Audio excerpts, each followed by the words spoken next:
결국 테슬라 입장에서는 배터리 말씀드렸지만 반도체도 그렇고 충전기도 그렇고 조금이라도 빨리 충전기를 더 많이 설치하고 반도체도 좀 더 효율적으로 만들어야지만 우리가 사업을 빨리 전개해 나갈 수 있는데, 그래서 일론 머스크가 최근에 배터리 팀에다가 이런 지시를 내렸다고 하죠. 올해까지 해결 못할 거면 배터리 접어라.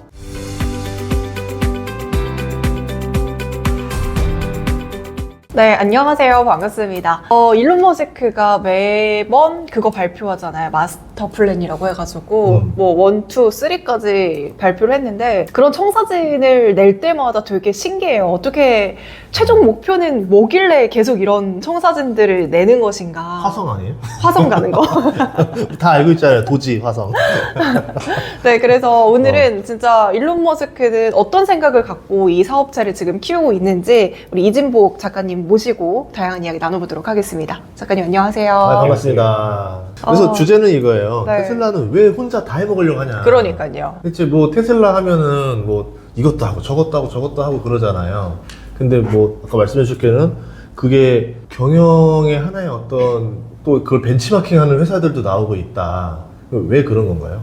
여러 가지 해석이 있는데 개인적인 생각으로는 결국 생존하기 위함이다 라고 생각을 합니다. 테슬라가 처음 사업을 시작했던 2005년으로 돌아가서 생각을 해보면 2005년에 테슬라는 사실 소위 말하는 듣보잡에 가까웠다고 저는 생각을 하거든요. 그때까지만 해도 전기차 실물을 본 사람도 없고 경험해 본 사람도 없고 테슬라도 전기차라는 걸 만들어 본 적도 없는 회사였습니다. 이런 상황에서 테슬라를 위한 전용 배터리를 만들어줄 회사가 당연히 없었겠죠. 그렇기 때문에 테슬라는 그때 했던 일이 캠코더에 쓰이는 작은 원통형 배터리 1860 배터리를 수급해서 직접 배터리 팩을 개발해서 만들어서 사용했습니다. 다시 최근으로 돌아와서 보면 테슬라의 가장 큰 과제 중에 하나가 전기차의 원가를 절감하는 겁니다. 근데 테슬라가 자체 공장에서 아무리 공정을 최적화하고 설계를 효율화한다고 해도 이 자동차의 원가를 줄이는 데 근본적으로 한계가 있습니다. 이유인즉슨 전기차의 가격이 비싼 이유가 결국에 배터리 때문이거든요. 전기차 원가의 30-40%를 차지하는 배터리 원가가 내려가야지만 전기차가 저렴해질 수 있습니다. 근데 이 배터리 개발하고 원가 절감하는 주체가 누구냐 하면은 파나소닉, LG 에너지 솔루션, CATL 같은 배터리 제조사들입니다. 그래서 배터리 제조사들이 원가를 절감해줘야지만 테슬라의 사업이 잘 될 수 있는 상황인 거죠.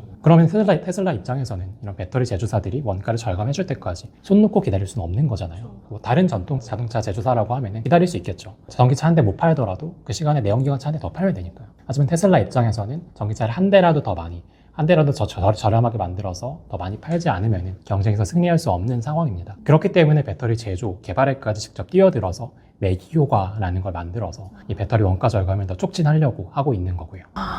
근데 지금 테슬라는 사실 뭐 배터리뿐만이 아니라 로봇도 그렇고 되게 다양한 것들을 다 만들고 있잖아요. 반도체도 만들고 있고요. 이걸 다 혼자서 하려는 이유는 또 뭐가 있을까요? 옛날에 그런 말이 있었잖아요. 네. 답답하면 이들이 직접 뛰든가 그런 말이 있었는데 결국 답답하기 때문이라고 생각합니다. 결국 테슬라 입장에서는 배터리 말씀드렸지만 반도체도 그렇고 충전기도 그렇고 조금이라도 빨리 충전기를 더 많이 설치하고 반도체도 좀 더 효율적으로 만들어야지만 우리가 사업을 빨리 전개해 나갈 수 있는데, 반도체를 만들고 배터리를 만들고 충전기를 만드는 회사들을 보면은 그 회사들이 사업 템포가 테슬라의 기준을 충족시키지 못하고 너무 느린 겁니다. 로봇 같은 경우에는 좀 케이스가 다를 것 같아서 뒤에 다시 말씀드리려고는 하는데 로봇 시장 자체가 굉장히 유망하고 또 테슬라가 로봇을 굉장히 잘 만들 수 있는 회사이기 때문에 전개하고 있다고 생각을 하고요. 근데 보통 하나만 잘하기도 어려운 세상이잖아요. 근데 굉장히 다양한 것들을 하고 있는데 작가님이 보시기에는 전반적인 사업을 다 잘 하고 있다고 보시는 건가요? 그렇죠. 굉장히 다양한 사업을 전개하고 있긴 하지만은 꽤나 잘 해나가고 있다고 생각을 하는데요. 그렇게 굉장히 많은 사업을 동시다발적으로 함에도 불구하고 잘 해나갈 수 있는 이유는 결국에 이 사업들을 모두 해나갈 수 있는 인재가 있기 때문이라고 생각을 합니다. 미국에서 공대를 졸업한 대학생들의 이제 선호하는 직장 순위를 매겨보면 1, 2위가 모두 스페이스X, 테슬라입니다. 그 외에도 이제 전 세계에서 인도, 한국, 중국 같은 각지의 공대생들이 테슬라에 취업하고 싶다라고 하는 분들이 굉장히 많거든요. 테슬라에서는 그래서 하루에도 몇천 장의 레주메가 날라든다고 하고, 그래서 이렇게 많은 사업들을 전개할 수 있는 풍부한 인력풀이 있기 때문에 근본적으로 테슬라가 다양한 사업을 전개함에도 불구하고 모두 괜찮게 잘 해나갈 수 있는 게 아닌가라고 저는 생각을 합니다. 근데 아직까지는 4680 배터리 수율에 조금 문제가 있잖아요. 완벽하게 이제 이거를 생산하려면 좀 시간은 걸리겠죠? 그렇죠. 그 이유가 이제 건식전극이라는 공정 적용이 좀 늦어지고 있어서인데요. 이제 건식전극이 뭔지부터 간단하게 말씀을 드려야 될 것 같아요. 이 배터리에는 니켈, 코발트, 망간, 흑연 같은 굉장히 다양한 광물들이 들어갑니다. 근데 이 광물들을 이제 잘 섞어줘야 되는데 잘 섞어주기 위해서 용매라는 걸 사용합니다. 좀 비율을 써서 말씀을 드리면 이제 과일을 믹서기에 간다고 해볼게요. 이제 과일만 믹서기에 넣으면 잘 갈리지 않습니다. 잘 섞이지 않습니다. 그래서 잘 섞기 위해서 물을 넣게 되죠. 물을 넣으면 여러 과일을 넣더라도 이 과일들이 잘 섞입니다. 이 물을 역할을 하는 게 용매라고 볼 수 있는데요. 근데 문제는 이 용매를 사용해서 다양한 광물들을 잘 섞고 나서 용매를 휘발시켜줘야 되는데 이 휘발시키는 드라이 공정에서 굉장히 많은 비용과 시간이 들어가는 겁니다. 네, 그래서 테슬라가 보기에는 이 드라이잉 공정이 굉장히 비효율적이었던 거죠. 그래서 용매 사용을 없애자, 용매 사용을 생략하자라는 컨셉을 가진 공정이 건식 전극이다 라고 보시면 될 것 같고요. 이 배터리가 양극, 음극으로 구성되는데 음극에서는 일정 수준의 수율을 이미 테슬라가 달성을 했다고 합니다. 문제가 되는 건 양극인데요. 양극에는 음극과는 다르게 좀 더 다양한 광물들이 들어가고 그 성질들을 제어하기가 좀 까다롭다 보니까 아직까지 이제 수율 개선이 지연되고 있는 상황이고요. 그래서 일론 머스크가 최근에 배터리 팀에다가 이런 지시를 내렸다고 하죠. 올해까지 해결 못할 거면은 배터리 접어라. 이런 지시를 내렸다고도 하니까 아마 올해 연말이 지나고 나면은 테슬라 배터리 사업의 향방이 확실하게 결정되지 않을까 합니다. 그럼 포기하는 거예요? 그건 두고 봐야죠. 포기한다 그러면 플랜 B가 있을까요? 플랜 B는 아마 기존에 테슬라의 배터리를 공급하고 있던 파나소닉이라든지 LG 에너지 솔루션이라든지 아니면 CATL 같은 회사들로부터 배터리를 납품받는 거겠죠. 건식 전극이 적용된. 아예 인수하는 방법은 생각 안 하겠죠? 테슬라 스타일상? 그렇죠. 사실 인수하기에는 파나소닉, LG 에너지 솔루션 이렇게 수십조 되는 기업들을 테슬라가 굳이 인수할 이유가 없기도 하고요.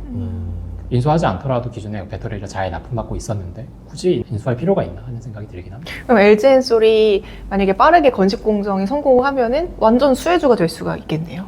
그렇죠. 맞는 말씀인데 다만 이제 한국 기업들 그리고 다른 배터리 기업들이 테슬라보다 건식 전극 기술에 있어서 앞서 있냐라고 하면 그건 아닙니다. 사실 건식 전극 기술에 있어서 가장 앞서 있는 회사는 현재로서는 테슬라이고요. 기존 배터리 회사들이 아무리 오랫동안 배터리를 연구했다 한들 대부분 습식 공정 중심이었기 때문에 건식에 있어서는 테슬라보다는 아직까지는 뒤처져 있는 상황이라고 말씀드려야 될 것 같고요. 이 한국 배터리 회사들도 건식 전극을 열심히 하고 있는 걸로는 보이는데 제 개인적인 생각으로는 아무래도 앞으로 2, 3년 혹은 3, 4년은 더 있어야지 안정적으로 건식 전극이 적용된 배터리를 생산할 수 있지 않을까라고 생각합니다. 그러면 어쨌든 앞으로의 배터리 대세는 4680으로 바뀌는 건 맞는 거죠. 테슬라가 만든 혁신들이 표준화된 트렌드를 보면 앞으로 4680이 굉장히 배터리 시장에서 마켓쉐어가 커질 것이다 라고 저도 생각합니다. 그럼 혹시 한국 배터리 기업들 중에서 테슬라 쪽에서 좀 주도권을 가져갈 만한 기업이 있다면 어디가 있을까요? 아무래도 한국 배터리 기업 중에서 현재 테슬라에 납품을 진행하고 있는 대표적인 기업은 LG 에너지 솔루션이죠. 그리고 테슬라 입장에서 앞으로 SK온이라든지 삼성 SDI 같은 추가적인 벤더를 한국에서 찾을 가능성도 물론 없지는 않겠지만 아무래도 기존에 오랫동안 거래해왔던 LG 에너지 솔루션에서 더 가능성이 높지 않을까라고 생각합니다. 관계가 어느 정도예요? 그러니까 갑과 을이라고 치면 지금은 뭐 LG 엔솔이 대장격이니까 어디가 갑이에요? 말씀드리기 조심스럽기는 하지만 제 개인적인 추측으로는 테슬라가 아무래도 갑이 아닐까 생각하고요. 이유는 LG 엔솔 말고도 테슬라는 배터리 벤더가 많습니다. 파나소닉도 있고 CATL도 있고 BYD도 있고 이렇게 3개, 4개의 벤더에 의존하고 있는 상황이기 때문에 그 3, 4개 중에 한 곳인 LG 에너지 솔루션이 테슬라에게 주도적인 협상권을 가져가기는 쉽지 않은 구조다 라고 저는 생각을 합니다. IRA 이제 폐지 얘기가 나오니까 그렇게 되면 배터리 회사들은 미국으로 공장을 지어서 납품하는 것들에 대해서만 이제 조금 뭐 효과를 봤었을 거 아니에요. 네. 그럼 이렇게 다 들어오는데 테슬라 입장에서는 그러면은 이게 지금 얼마나 호재가 되는 건지 악재가 되는 건지 우리나라 배터리 회사는 이게 호재인지 악재인지 어떤 상황인지 좀 궁금하거든요. 배터리 보조금 폐지를 말씀하시는 거죠. 배터리 보조금이 폐지된다고 하면은 사실 테슬라 입장에서는 딱히 좋을 게 없죠. 보조금이 제공된다고 하면은 더 많은 이제 배터리 회사들이 미국에 공장을 지을 것이고 그 공장을 통해서 더 저렴한 가격에 배터리를 납품받을 수 있을 것인데 그런 조건을 만들 수 있는 보조금이 폐지된다라고 하면은 테슬라 입장에서는 결국에 비용이 올라가기 때문에 딱히 좋을 건 없다라고 생각해 볼 수 있을 것 같습니다. 그러면 어쨌든 아직까지는 전기차가 약간 캐즘이라는 얘기들이 많잖아요. 네. 언제쯤 좀 극복이 될까요?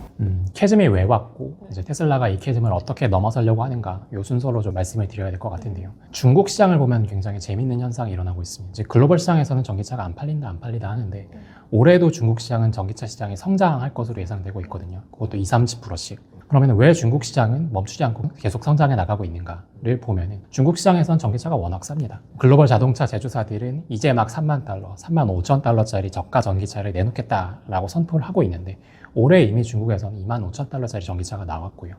전기차가 내연기관차랑 동등하거나 더 저렴한 가격에 이미 올라섰기 때문에 이제 중국 소비자 입장에서는 굳이 가격이라는 이유로 전기차 구매를 망설일 필요가 없는 거죠. 결국에 이제 글로벌 전기차 회사들도 중국과 마찬가지로 이제 캐즘을 넘어서 전기차 보급을 더 확대하기 위해서는 중국만큼 저렴한 전기차를 만들어야 된다라는 결론이 나오는 것 같은데요. 그렇다고 하면은 테슬라가 더 저렴한 전기차를 보급하기 위해서 어떠한 계획을 갖고 있는가에 대해서 말씀드려야 될 것 같아요. 크게 3가지 정도가 있을 것 같은데요.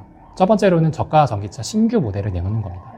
흔히들 모델 Q 혹은 모델 2라고 불리는 저가 전기차인데요. 이게 이제 내년에 나오기로 예정이 되어 있고요. 두 번째로는 기존에 테슬라가 팔고 있던 모델 3 혹은 모델 Y 같은 제품들의 원가를 절감하고 가격을 낮추는 겁니다. 그러기 위해서는 앞에서 말씀드렸던 배터리 공정의 혁신이 필요할 거고요. 그러기 위해서 한 2, 3년 정도가 소요될 것으로 저는 개인적으로 바라보고 있습니다. 마지막 3번째는 이제 전기차가 비싸든 안 비싸든 살 필요가 없게 만드는 겁니다. 그 내용인 즉슨 내년에 시작할 로보택시 서비스를 좀 더 활성화시키는 거겠죠. 전기차를 직접 구매하지 않더라도 이제 이용료만 내고 전기차 이동 서비스를 이용할 수 있게 만든다고 하면은 캐즘을 좀 더 빠르게 넘어설 수 있지 않을까라고 생각을 합니다. 근데 이게 가격에 대한 문제도 문제지만 충전에 대한 인프라 문제도 있을 테고 아무래도 아직까지는 전기차 화재가 나지 않을까 걱정하시는 분들도 있잖아요. 이 문제에 대해서는 어떻게 해결하게 될까요? 일단 화재 영역부터 말씀드리면 배터리에는 크게 3가지 폼팩터가 있는데요. 원통형, 파우치형, 각형이 있는데 테슬라는 이 중에서 원통형을 주력으로 사용하고 있습니다. 이 원통형의 장점이 뭐냐 하면은 원통형은 딱딱한 캔으로 이루어져 있거든요.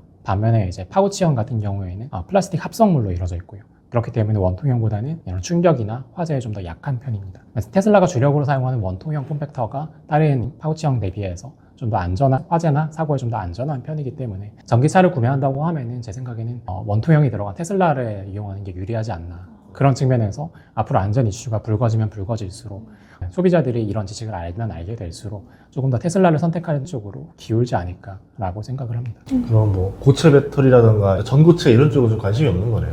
그렇죠. 테슬라는 아무래도 지금 당장 양산할 수 있는 기술을 조금 더 저렴하게 만들고 조금 더 널리 적용하는 데 관심이 있기 때문에 아직 상용화되지 않은 전고체 배터리를 고도화하는 데 집중하기보다는 당장 상용화한 리튬 이온 배터리를 좀 더 싸고 저렴하게 만드는 데 집중을 하고 있다고 말씀드릴 수 있을 것 같습니다. 아니 싸게 만드는 게 중요한데 왜 일론 머스크는 보조금을 폐지해야 된다 이렇게 얘기를 하는 거예요? 그거는 이제 자동차 보조금일 것 같은데요.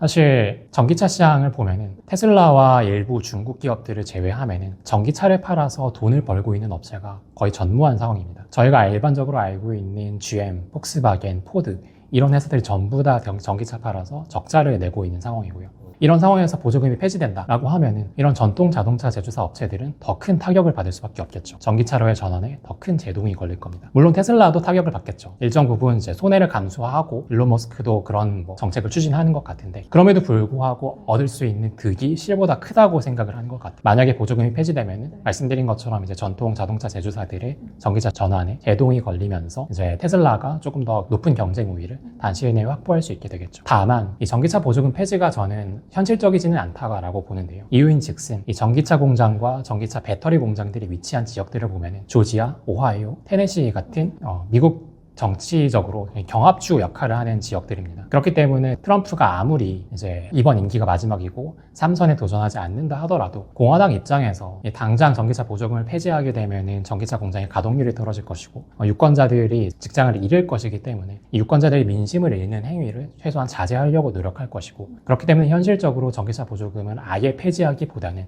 일부 축소하는 것이 현실적으로 가능성 높지 않나 라고 저는 생각을 합니다. 어쨌든 득보다는 실이 있지만 그걸 감수하겠다라는 건데 그 감수를 요즘에 테슬라 쪽에 그 ESS 산업에서도 좀 수익성이 높다라고 하더라고요. 맞습니다. 여기서 상충할 수 있는 건가요? 그렇게도 볼 수 있겠죠. 네. 사실 테슬라의 에너지 사업이 굉장히 올해부터 전개해왔지만은 사실 돈 먹는 하마라고 할 만큼 오랫동안 적자를 유지해왔습니다. 하지만 2023년, 24년 들어서는 본격적으로 턴어라운드를 시작하면서 흑자 궤도에 올라섰고 올해 들어서는 거의 전체 매출의 10% 수준까지 에너지 매출에서 창출을 하면서 본격적으로 이제 돈을 버는 비즈니스로 전환을 했다라고 볼 수 있을 것 같아요. 그러면 그쪽은 수익성이 나고 잘 되는데 자동차 배터리에서는 이러면 이게 서로 기술적으로 좀 다른 거예요? 배터리는 이제 폼팩터는 유사할 수 있으나 배터리에 요구되는 스펙이 조금 다를 것 같아요. ESS 같은 경우에는 충방전을 굉장히 오랫동안 여러 번 반복하기 때문에 전기차보다 더 수명이라든지 안전에 민감할 것 같고요. 반대로 이제 전기차에 들어가는 배터리 같은 경우에는 충방전을 빨리 하는 게 중요하다 보니까 그런 특성들을 조금 더 반영해서 개량된 배터리라고 볼 수 있을 것 같고요. 왜냐면 약간 배터리 쪽도 이제 메가팩처럼만 잘 되면은 한창 지지부진하다가 어느 순간부터 갑자기 수익성이 돌아오면서 매출이 확 올라갈 수도 있잖아요. 그런 시절이 올까요? 네, 뭐 그런 시절이 충분히 올 수 있을 거라고 보고요. 사실 미래는 예측할 수 없는 거지만 테슬라가 전개하는 전기차라든지 에너지 이런 사업들이 모두 뭐 전도 유망한 산업들이기 때문에 모두 다 잘 될 것이라고 저는 생각하고 있습니다. 말씀드렸던 뭐 에너지 이외에도 뭐 로봇이라든지 아니면 초반부에 말씀드렸던 자율주행 같은 게 이제 단기 수익원으로 올라설 것이라고 저는 생각을 하고요. 그러니까 AI가 이제 지금 다들 뛰어들고 하는데 테슬라 보면 이제 거의 뭐 AI 회사인 것처럼 AI 강조하고 막 적용하고 있는데 이게 원래는 되게 어려운 일 아닌가요? 뭐 AI 반도체를 말씀하시는 것 같은데 AI 반도체를 만든다라고 하면은 그 만든다의 정의를 좀 명료하게 볼 필요가 있을 것 같아요. 사실 AI 반도체를 공장에서 직접 제조한다라고 하면은 대표님이 말씀하시는 것처럼 굉장히 어려운 일이 맞습니다. 굉장히 고난이도의 기술이 필요하고 수십조 원의 자본이 필요한 일이기 때문에 빅테크라고 해서 무조건 AI 반도체를 제조하는 건 어려울 것 같아요. 다만 AI 반도체를 개발하는 거는 뭐 아마존이라든지 마이크로소프트, 구글, 메타 거의 모든 빅테크들이 하고 있는 일인데요.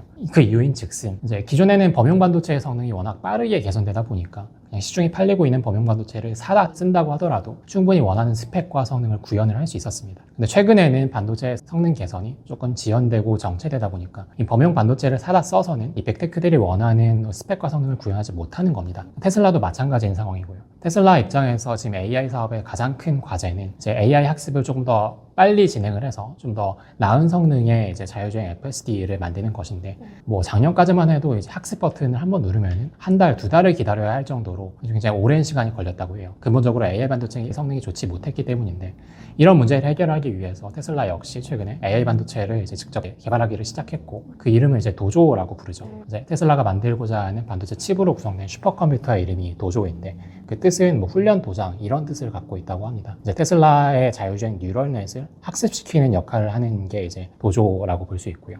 도조의 양산이 시작은 했다고는 하나 아직 그 비중이 크지는 않은 것 같아요. 그래서 테슬라 역시 이제 엔비디아의 H100이라는 칩을 조금 더 많이 수급해서 그 H100을 활용해서 이제 자율주행 학습을 가속화시키는 데 집중을 하고 있는 것으로 보이고요. 다만 한 3, 4년 후에는 이 도조의 비중이 그래도 H100을 충분히 대체할 수 있는 수준으로 올라오지 않을까라고 기대해 볼 수 있을 것 같습니다. 도조 얘기 들어보니까 이것도 일본 단어 같지 않아요? 아, 그렇죠. 그러니까 도조. 이게 이런 소리 있어요. 이게 음모론이니까 여러분 잘 들어보세요. 뭐냐면 일론 머스크가 일본을 되게 좋아해요. 그런데 비트코인 창시자가 이게 사토시가 일론 머스크란 말도 있었어요. 뭐 그런 얘기도 옛날에. 근데 지금 딱 이번에 트럼프 밀어주면서 트럼프가 막 코인 막 얘기하면서 비트코인을 다 갚을 수 있다 했는데 그거를 국가부채 다 갚겠다 말을 하는데 만약에 일론 머스크가 사토시면 가능한 얘기잖아요. 그러면 이제 또 테슬라 주가 또 뻥 올라가겠죠. 그러니까 지금 말씀해 주시니까 저도 또 생각나는 게 지금은 일단 테슬라가 우리가 이렇게 전기차 회사라고 키워드를 알고 있잖아요. 근데 테슬라는 일론 머스크는 전기차 회사라는 키워드를 지우고 싶어 하나요? 그렇죠. 어떤 쪽으로 그러면 두각을 내고 싶어 하는 거예요? 사실 이제 테슬라가 최근에 추구하는 바는 우리는 더 이상 자동차 회사가 아니다. 우리는 이제 AI 회사고 에너지 회사고 로봇 회사다.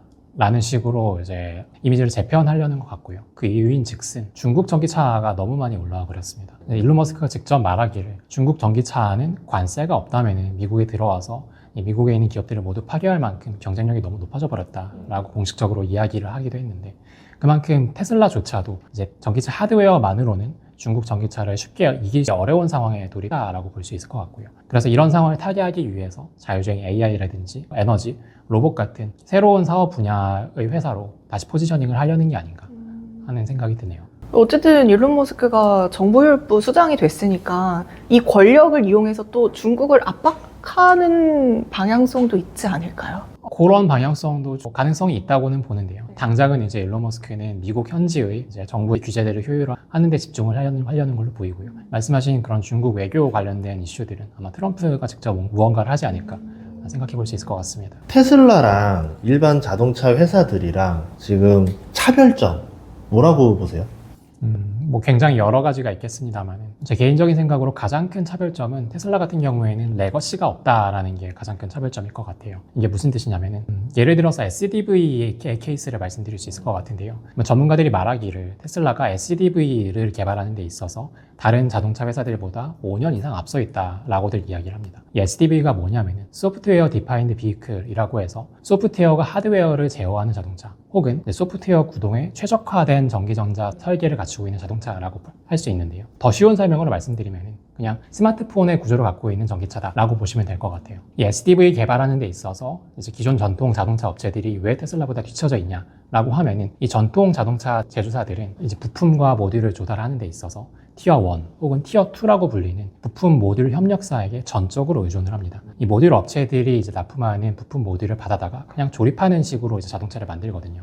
근데 이 모듈 업체들은 이 부품과 모듈을 제어하는 제어기라는 부품을 만들어서 이제 완성차 업체에 납품을 하는데 문제는 이 제어기를 만드는 데 있어서 어떠한 정해진 기준이나 표준이 없는 상태에서 이제 제어기들을 만들어서 납품을 했다는 겁니다. 그래서 이제 완성차 업체들이 이런 모듈 업체들이 납품한 부품과 제어기를 보니까 한 차 안에 수십 개의 제어기가 들어가는데 이 제어기 간에 호환이 잘 안 되고 소통이 잘 안 되는 겁니다. 반면에 테슬라는 어떻게 했냐면은 이런 티어 1, 티어 2 업체한테 전적으로 의존하지 않고 자체 개발로 일찍부터 방향성을 정해서 이제 제어기들을 직접 자체 개발하는 식으로 방향성을 정립했고요. 그렇기 때문에 다른 업체들보다 조금 더 빨리 SDV라는 구조를 구현할 수 있었습니다. 그러면 전통 자동차 제조사들은 이제 어떻게 해야 되냐, 어떻게 SDV를 만들 수 있냐를 보면은 크게 두 가지 옵션이 있을 것 같아요. 첫 번째로는 말씀드렸던 티어 1, 티어 2 협력사들을 한 대 불러다 놓고 잘 어르고 달래가지고 우리 잘 호환되는 SDV를 만들어 보자 라고 해서 이제 SDV를 만드는 게 한 가지 방법일 것 같고요. 두 번째로는 테슬라를 따라하는 겁니다. 이런 티어 1, 티어 2 업체들 다 버리고 제어기를 다 직접 개발하는 겁니다. 근데 첫 번째 방법 같은 경우에는 이제 잘 어르고 달랜다는 게 말이 쉽지. 일단 커뮤니케이션 비용이 너무 많이 들어갈 거고요. 그리고 수많은 업체들이 일일이 자기 마음대로 통제한다는 게 상상처럼 쉽지 않을 겁니다. 그렇다고 해서 테슬라 방식을 따라할 수 있느냐를 보면은 사실 이 티어 1, 티어 2 협력사들이 이 자동차 제조사들의 자회사이거나 계열사인 경우가 많습니다. 그렇기 때문에 이런 협력사들을 다 버리고 나 혼자 할래 라고 하는 건 사실 구조적으로 어불성설인 경우가 많은 거죠. 왜냐면 이게 남의 나라 얘기가 아니라 우리나라 얘기잖아요, 지금. 울산 얘기인 거예요. 그러니까 현대차, 기아차가 이제 뭐 봤을 때는 이제 테슬라 다음에 제2, 뭐 글로벌 제2 회사를 꿈꾸면서 뭐 세계 1위는 테슬라겠지만 세계 2위는 현대기아가 될 수도 있는 세상인데 이 부분에서가 제일 좀 취약한 것 같더라고요. 그래서 좀 이거를 잘 해결하면은 우리나라 현대기아차도 정말 테슬라처럼 될 수 있다 생각하세요? 아, 그렇죠. 일론 머스크가 공식적으로 이야기하기를 현대기아가 굉장히 잘하고 있다라고 칭찬을 하기도 했고, 현대차는 다른 우리나라 대기업들과 다르게 굉장히 미래지향적인 사업들을 많이 전개하고 있죠. UAM도 준비하고 로봇도 전개하고 로봇도 준비하고 있고요. 그래서 이게 사업 구조만 보면 이게 자동차 회사가 맞냐? 라는 생각이 들 정도로 굉장히 혁신적인 사업 포트폴리오를 갖고 있다고 생각을 합니다. 그런 점에서 미래에 이제 테슬라와 같은 또 하나의 이제 빅테크 기업으로 재포지셔닝 할 수 있는 그런 회사가 아닌가라고 저도 생각을 하고 있고요.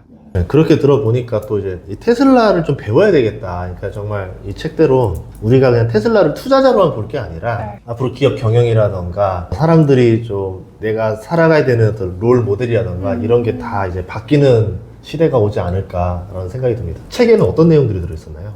뭐 책에는 제가 말씀드린 것들 이외에도 초반부에 말씀드렸던 일론 머스크의 마스터 플랜에 대한 이야기가 들어있는데요. 일론 머스크가 지금은 뭐 광인이다, 너무 자기 멋대로 행동하는 사람이다 라고 보시는 분들이 있지만 사실 그 뒤에는 다 치밀한 사업 계획들이 숨어 있었습니다. 테슬라는 7년에서 10년 단위로 마스터 플랜이라고 불리는 대규모 사업 계획들을 발표했는데요. 그 사업 계획에 따라서 어떻게 테슬라가 사업을 전개해왔고 앞으로는 어떤 계획들을 갖고 있는지 이 책에 자세하게 써놨습니다. 또 읽어보도록 하겠습니다. 네, 시간 내주셔서 감사합니다. 감사합니다. 네, 고맙습니다.